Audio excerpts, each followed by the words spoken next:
Assalamu alaikum students, I hope you all are fine. This is me, Shujat Naqvi. Today we will discuss the formation of Hall tube, but I want to give some review about a last topic, formation of Hall field. In the Hall, there are two types of fields in the starting of development form: primary Hall field, secondary Hall field. Primary Hall progenitor Hall cell present in epiblast.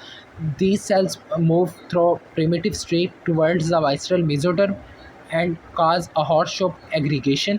This aggregation is known as primary heart rate. And then the cluster of cells accumulate around ventrally around the pharynx point, because we call pharynx point because this pharynx point do the formation of pharynx. So ventrally cluster of cells present around pharynx, and this cluster is called secondary heart field. Primary heart field form entire left ventricle and most part of atria. Secondary heart field form the right ventricle and remaining part of atria.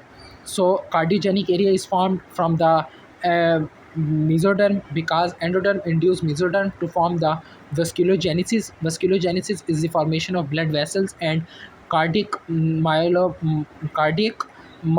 myoblastic cells. Cardiac myoblastic cells accumulate around the blood island. Blood island fuse to form blood tube.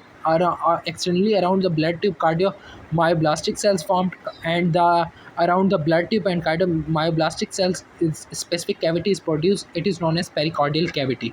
So this area where pericardial cavity and myoblastic cells is present is known as cardiogenic area. Now we will proceed. Our today topic is formation of heart tube. The last precordial cavity, myoblastic cells, cardiogenic area, ये हमारे पास दो बनेंगे। ठीक है, formation of heart tube भी हमारे पास दो होती हैं, बिकॉज हमारे पास वो पीछे प्रिकॉर्डियल कैविटी ब्लड आइलैंड जो फ्यूज़ करके ब्लड ट्यूब बना रहे होते हैं, तो दो हमारे पास ब्लड ट्यूब बनती हैं। अब ब्लड ट्यूब हमारे पास दो बनती हैं, तो उसी वजह से हमारे पास हार्ट ट्यूब भी दो बनेंगी। फॉर्मेशन ऑफ हार्ट ट्यूब में basically primarily folding occurs. Two types of folding occurs: cranary and laterally. Because I know I think this is happens at cranial end. This happens. Primary heart field formation, secondary heart field formation happens at cranial end. Horseshoe aggregation occurs at cranial end. Due to cranial end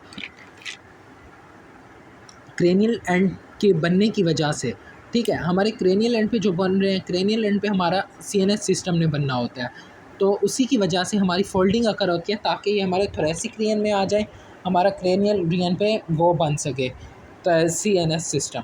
तो for example हमारे पास ये एक embryo है, embryo के इस reason पे CNS ने बनना है, और ये कंप्लीट एम्ब्रियो, इस तरह से क्रेनरी फोल्डिंग स्टार्ट हो जाती है ताकि ये थोरेसिक रीजन में आ जाए, और थोरेसिक रीजन वाले पे फिर हमारा फर्दर हार्ट की प्रोग्रेस स्टार्ट हो सके। पहले क्रेनरी और क्रेनियल और लेटरल फोल्डिंग होगी। क्रेनियल फोल्डिंग में हमारे पास ये क्रेनियल मूव करता है, थोरेसिक रीजन में आएगा। फिर हमारे पास लेटरल फोल्डिंग होती है, दो हमारे पास जैसे वो ब्लड आइलैंड की वजह से दो ब्लड ट्यूब बनी, तो दो हमारे पास हार्ट ट्यूब होंगी, ये हमारे पास लेटरली फ्यूज़ होना स्टार्ट हो जाएंगी।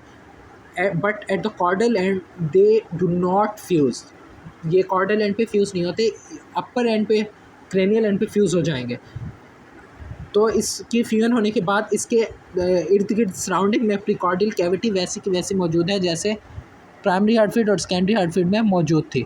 तो at which point where heart tube is attach to pericardial cavity is known as dorsal mesocardium point. ठीक है, अब इसमें बेसिकली होता क्या है, मायोकार्डियम थिक होती है और सिक्रेट करती है कार्डिक जेली। ठीक है, कार्डिक जेली जो होती है वो सेपरेट कर रही होती है मायोकार्डियम को फ्रॉम एंडोथेलियल लाइनिंग। ये जो हार्ट ट्यूब बनी है, हार्ट ट्यूब के इंटीरियरली एंडोथेलियल लाइनिंग होती है।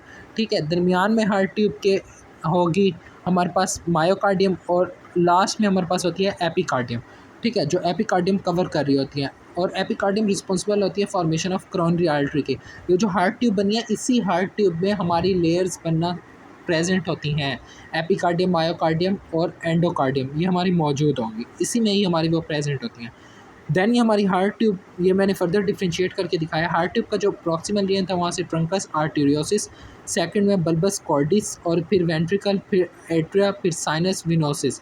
ये इसकी फ़र्दर डिफ्रेंशिएशन होती है, हार्ड टिप से फ़र्दर ये हमारे चीज़ें जनरेट होती हैं। आई थिंक क्लियर हो गया होगा। कोई भी क्वेरी हो कमेंट सेशन में ज़रूर पूछेगा। नेक्स्ट हम फर्दर इनकी डिफ्रेंशिएशन देखेंगे कि इनसे फिर आगे मज़ीद क्या बन रहा है। ओके, अपना ख्याल रखिएगा। अल्लाह हाफ़िज़।